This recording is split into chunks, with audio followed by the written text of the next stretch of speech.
I remember when I first interviewed Polo G. I remember I asked him some questions about young Chop, because I guess Chop assigned him to begin with, but I guess something happened and they had a falling out, and he ended up like not basically staying with Chop and then just going off on his own.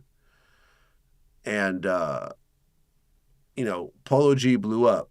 But me and Polo G had this kind of weird back and forth. I don't know if you ever caught this or not, but I had run into Polo G at a bank in Calabasas.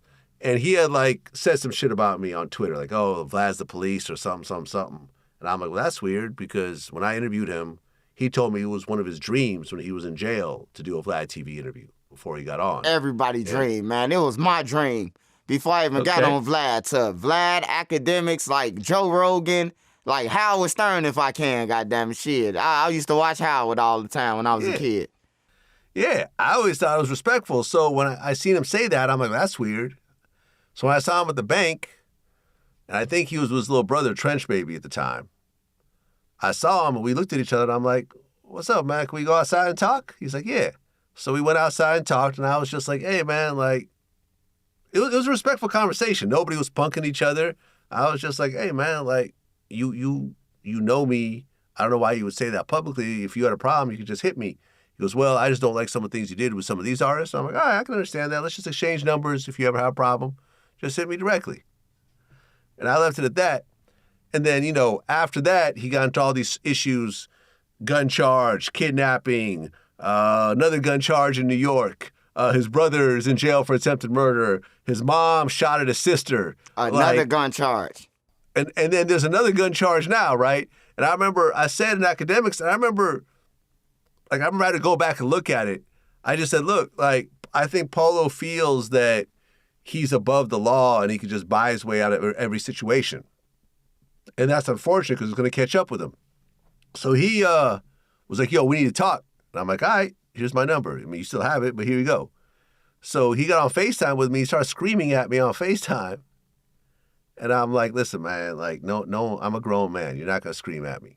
So you're either going to calm down and speak respectfully, or I'm just going to hang up on you. And he just kept screaming. He had all his jewelry on and everything. And I hung up on him. So we just started texting at that point. And he was like, yo, we got to meet in person.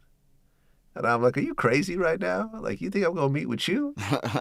with the kind of mindset that you're in, with all those gun charges and your brother is in jail for murder, you think I'm stupid enough to meet with you in person right now?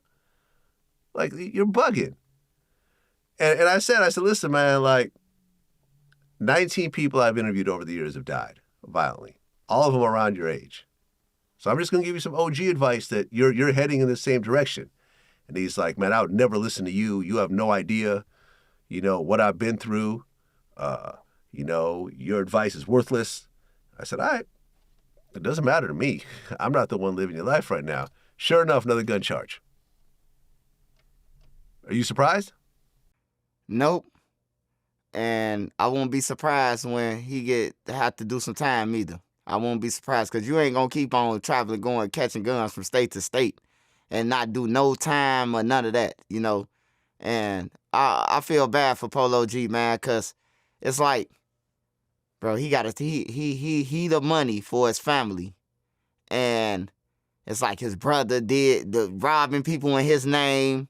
The mama shooting at the door on camera, and like, it's just a whole bunch of shit. Like, I don't know if therapy or whatever that could work for them or whatever, man. But it's like, he talented. He very talented, man. Like, I ain't heard nobody like Polo G since like Pappy them. Like with his sound and be able to cross over and harmonize and all that.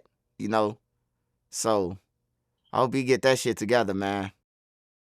Yeah, I mean, look, he had a strong run. The last album, those first week numbers were way lower than the previous album.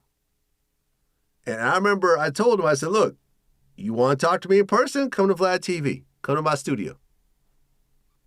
You can say whatever you want face-to-face on camera. You I want to see y'all do an interview, man. I love to see y'all talk it out, man.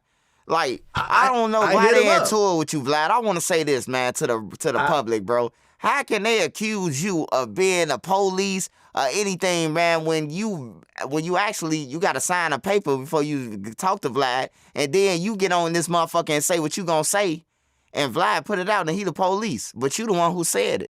Like, it's crazy, man. I don't understand it. I told him, when he was going on his promo run, this was after our back and forth, I said, yo, get over whatever your feelings are. Come sit down. It'll be your biggest interview of this whole run. You're doing these little Chicago radio stations that are getting 2,000 views. It's not going to help your album. Come do VladTV. We'll get a few million people watching. Yeah, I think Polo should do that, man, because Polo, he might need that push. Because it is like his music is like going down as they keep on catching cases and crimes. Like his music is like, you can see it's like going down with it. It's going down to the, And Polo one of the last people we got left in Chicago. They already left us listen to the crackhead Bloodhounds already. Dirk did, So he one of the last people we got from Chicago that I listened to, him and Herb.